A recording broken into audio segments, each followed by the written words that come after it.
السلام علیکم، دس از می محمد آفاق خان۔ جتنے بھی لوگ اس وقت پاکستان کو انسانیت کا درس دے رہے ہیں، پاکستانیوں کو یاد دلا رہے ہیں کہ سے نو ٹو وار کا ہیش ٹیگ چلایا جائے، آپ لوگوں کو یاد دلاتا چلوں کہ آپ کی انسانیت تب کہاں مر جاتی ہے جب کشمیر میں ظلم ہوتے ہیں، عورتوں کے ریپ ہوتے ہیں، عزتیں لوٹی جاتی ہیں، بچوں کو یتیم کیا جاتا ہے، ان کو گھروں سے نکال کر قتل کیا جاتا ہے، انہیں بے گھر کیا جاتا ہے۔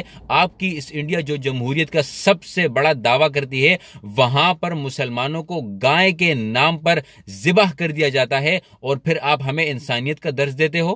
اور جہاں تک جنگ نہ کرنے کی بات ہے، ہم تو ڈے ون سے جنگ نہیں کرنا چاہ رہے تھے، اور جنگ نہ کرنے کا مطلب یہ نہیں ہوتا کہ ہم کسی سے بزدل ہیں یا ہم کسی سے ڈرتے ہیں۔ جنگ نہ کرنے کا مطلب ہمیں ہمارے دین نے بتا دیا ہے کہ جنگ کی تمنا کبھی نہیں کرنی چاہیے، اور نہ ہی کبھی ہم نے جنگ کی تمنا کی تھی، لیکن ایک مرتبہ اگر جنگ چھڑ جائے تو پھر ثابت قدم رہنا چاہیے اور میدان جنگ کو چھوڑ کر نہیں جانا چاہیے۔ میں تو شکر ادا کر رہا ہوں کہ اللہ تعالیٰ کا لاکھ لاکھ شکر ہے کہ ان انڈینز کی تھوڑی سی آنکھیں کھلی۔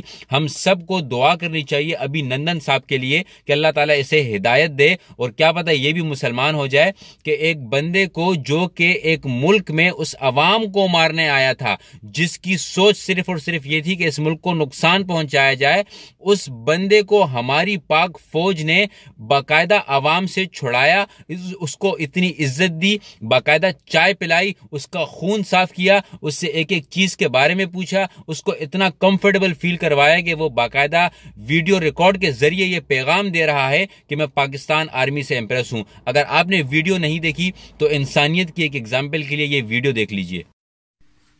What is your name? Wing Commander Abhinandan. Okay. I hope you have been treated well over here with us. Yes, I have, and I would like to put this on record, and I will not change my statement if I go back to my country also. The officers of the Pakistani Army have looked after me very well. They are thorough gentlemen, starting from the captain who rescued me from the mob and from his jawan, from the soldiers, and thereafter the officers into the unit which I was taken to.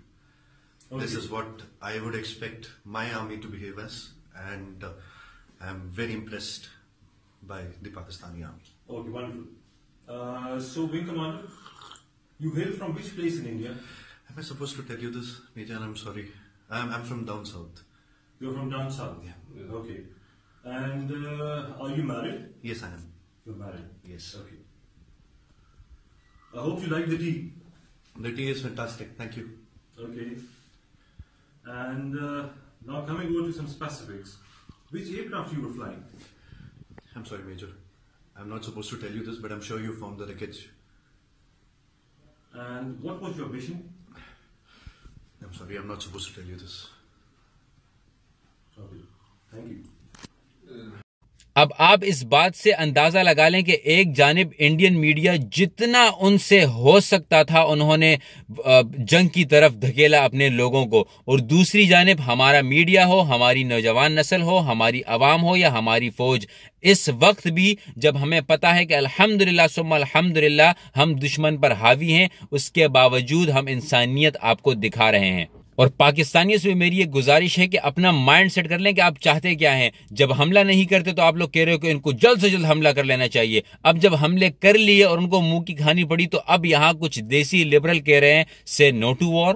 مجھے امید ہے کہ اس ایک ابھی نندن کی وجہ سے ان کو کچھ نہ کچھ عقل آئے گی، اور امید ہے کہ یہ بات ڈائیلاگز کی طرف جائے گی، اور اگر خدا نہ خواستہ ڈائیلاگز کی طرف نہیں گئی تو ایک ابھی کیا ہزاروں ابھی نندن پکڑے جائیں گے، اور اینڈ میں بھارت صفحہ ہستی سے مٹ جائے گا۔ اور پاکستان اور ایک بھی پاکستانی کبھی بھی یہ نہیں چاہتا کہ کسی کی بھی بلا وجہ موت ہو۔ اگر آپ میری ان باتوں سے ایگری کرتے ہیں اور کسی ایسے شخص کو جانتے ہیں جو ابھی بھی سے نو ٹو وار کی بڑی بڑی باتیں اور انسانیت کا درس پاکستان آرمی کو دے رہے ہیں، ضرور ان تک یہ ویڈیو پہنچائیں۔ Thank you very much, take care, Allah حافظ، پاکستان زندہ باد۔